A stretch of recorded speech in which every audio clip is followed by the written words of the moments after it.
ഇവിടെ ഒരു എളിയ മിമിക്രി അവതരിപ്പിക്കുകയാണ്. എന്തെങ്കിലും തെറ്റുകുറ്റങ്ങൾ വരികയാണെങ്കിൽ ക്ഷമിക്കണം. നമസ്കാരം. നമുക്കറിയാം, ഇന്ന് കേരള സമൂഹത്തിൽ സംസാര വിഷയമായിരിക്കുന്ന ഒരു പ്രധാന സംഭവമാണല്ലോ സോളാർ.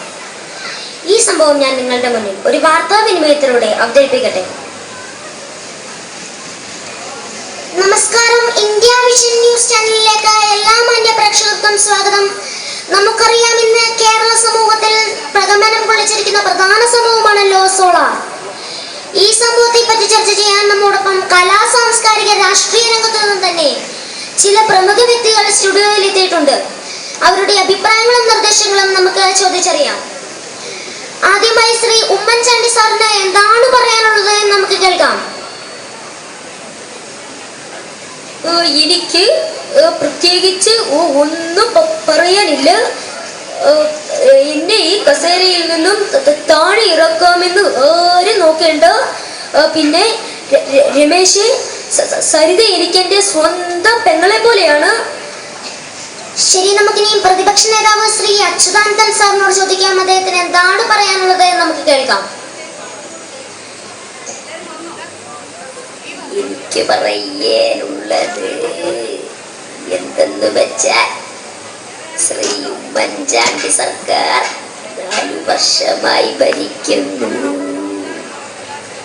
എന്നിട്ട് എന്തുണ്ടാക്കി?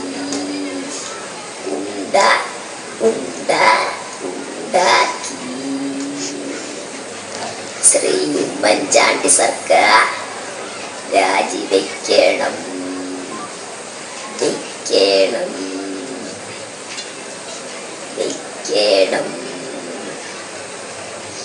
ശരി, നമുക്ക് സിനിമാ താരങ്ങളോട് ചോദിക്കാം. ആദ്യമായി ശ്രീ KP ഉമ്മർ. സരിത്, ഞാനൊരു വികാരജീവിയാണ്.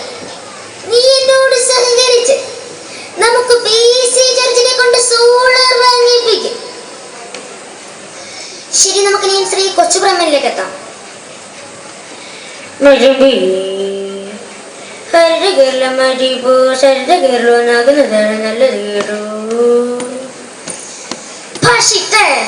സരിതയില്ലേ, എന്റെ ഒരൊറ്റ ചോദ്യം മതി ഇവരുടെയൊക്കെ ജീവിതം മാറി മറിയാൻ. ഇതാ പിടിച്ചോ എന്റെ ആ ചോദ്യം. ശാലു ആർക്ക് സ്വന്തം?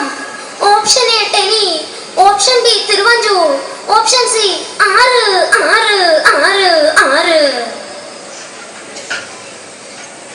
ശരി, നമുക്കിനി ശ്രീ ജയനിലേക്ക് എത്താം.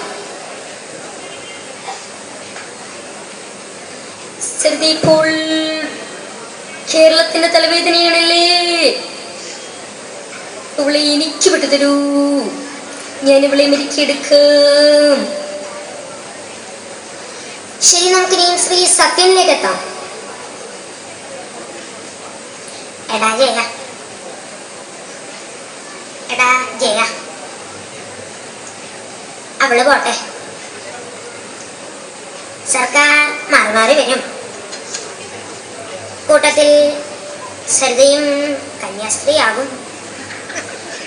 എന്നാൽ നമ്മെ പോലുള്ള പാവപ്പെട്ട കലാകാരന്മാരുടെ പട്ടിണിയും ദുരിതവും കാണാൻ ആരും ഉണ്ടാകില്ല. ഇതാണ് നിത്യസത്യം. നമസ്കാരം.